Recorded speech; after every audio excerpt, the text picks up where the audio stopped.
জিয়াউর রহমান যখন ক্ষমতায় এসেছিল তখন ওই সময় শেখ মুজিবের সাথে গুন্ডা বাহিনী তারা ভারতে পলাতক ছিল। সেখানে পলাতক ছিল জিয়াউর রহমান সরকারকে তারা ডিস্টার্ব করেছিল। একই কায়দায় শেখ হাসিনা ভারতের ওই পাশে থেকে বাংলাদেশের মানুষকে ডিস্টার্ব করে যাচ্ছে। সরকারকে বলবো আওয়ামী লীগের সাথে লিয়াজু করবেন না, বরঞ্চ শেখ হাসিনাকে যদি আমরা এসে ফাঁসির দড়িতে ঝুলাইতে পারি তাহলে সীমান্ত হত্যা বন্ধ হয়ে যাবে, সীমান্তের মানুষ নিরাপদ থাকবে। আমরা যদি অস্ত্র না থাকে আমরা বাস নিয়ে রেডি হব সীমান্তে, কিন্তু ভারতীয় বাহিনীকে এখানে অনুপ্রবেশ করতে দেব না। আমাদেরকে ভারত দুইটা বিষয় অত্যাচার করছে, একটা হলো সীমান্তে, আর একটা হলো তারা আমাদের নদীগুলোতে পানি দিচ্ছে না। আমাদের নদীগুলোর যে অভিন্ন যে পানি চুক্তি হয়েছিল সে পানি কিন্তু আমরা পাচ্ছি না, এবং সীমান্ত বিষয়টা আন্তর্জাতিক, নদীও হলো আন্তর্জাতিক। নদী যদি না থাকে বাংলাদেশ থাকবে না, সীমান্ত যদি না থাকে বাংলাদেশ থাকবে না। এখন অনেকে বলে জাগো বাহে তিস্তা, ঠিক না? ইলেকশনের আগে মশাল নিয়ে তিস্তা নদীতে নামছে। এখন তারা কই, তারা কোন জায়গায় পালাইছে? তারা কি ভারতে নাকি বাংলাদেশে আছে?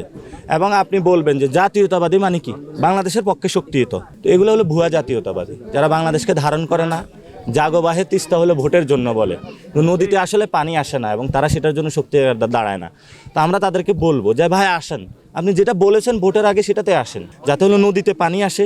এবং আমাদের নতজানু পররাষ্ট্রনীতি থেকে সরে আসতে হবে। ভারতের সামনে গেলে সরকার ম্যাও ম্যাও করে, কেন করে জানেন? কারণ সরকার আগে একটা ডিল করে আসে যে তুমি আমাকে দাও, আমি বাংলাদেশের ক্ষমতায় আসি, আমি তোমার যা যা দরকার দিয়ে দিব। হাসিনা তোমাকে সব খুলে দিয়েছে, আমি তোমাকে একটু না খুলে সব কিছু দিব, কারণ আমি তো জাতীয়তাবাদী সরকার, সব খুলে দিলে তো সমস্যা, এই জন্য একটু গোপনে গোপনে দিব। আর তাদের জন্য আমরা ফাউন্ডেশন খুলে দেব, যাতে তাদের সন্তান যারা রয়েছে তাদের জন্য আমরা ব্যবস্থা করব অর্থ সংস্থান এবং কর্মসংস্থানের সাথে সাথে। আপনারা জানেন যে ইতিমধ্যে পশ্চিমবঙ্গ এবং আসাম কেন্দ্রে একটি সীমান্ত অস্থিতিশীলতা বিরাজ করছে। সেই জায়গা থেকে আমরা সরকারকে বলবো রেড অ্যালার্টে যাওয়ার জন্য, সীমান্তবাসীকে বলবো সংঘবদ্ধ হওয়ার জন্য। এবং হিস্টোরিক্যালি যদি চিন্তা করেন, জিয়াউর রহমান যখন ক্ষমতায় এসেছিল তখন ওই সময় শেখ মুজিবের সাথে গুন্ডা বাহিনী তারা ভারতে পলাতক ছিল। সেখানে পলাতক ছিল জিয়াউর রহমান সরকারকে তারা ডিস্টার্ব করেছিল। একই কায়দায় শেখ হাসিনা ভারতের ওই পাশে থেকে বাংলাদেশের মানুষকে ডিস্টার্ব করে যাচ্ছে, এবং তারা ওই দেশের পশ্চিমবঙ্গ সরকারের সাথে মিলে সীমান্ত হত্যাযজ্ঞ চালাচ্ছে। এই জন্য সরকারকে বলবো আওয়ামী লীগের সাথে লিয়াজু করবেন না, বরঞ্চ শেখ হাসিনাকে যদি আমরা এসে ফাঁসির দড়িতে ঝুলাইতে পারি তাহলে সীমান্ত হত্যা বন্ধ হয়ে যাবে, সীমান্তের মানুষ নিরাপদ থাকবে।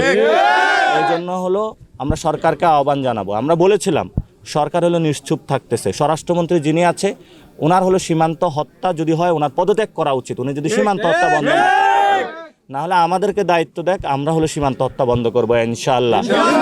আমরা যদি অস্ত্র না থাকে আমরা বাস নিয়ে রেডি হব সীমান্তে, কিন্তু ভারতীয় বাহিনীকে এখানে অনুপ্রবেশ করতে দেব না। শেষ কথা যেটা বলবো, ভারত থেকে বাংলাদেশে পুশিন করার চেষ্টা চালাচ্ছে। আমরা সরকারকে বলবো সকল পুশিন বন্ধ করার জন্য, সীমান্তবাসীকে সজাগ থাকার জন্য, রাতে পাহারা দেওয়ার জন্য বাস নিয়ে, যাতে ভারত থেকে কেউ বাংলাদেশে তারা পুশিন করাইতে না পারে সেই ব্যবস্থা চালু করতে হবে।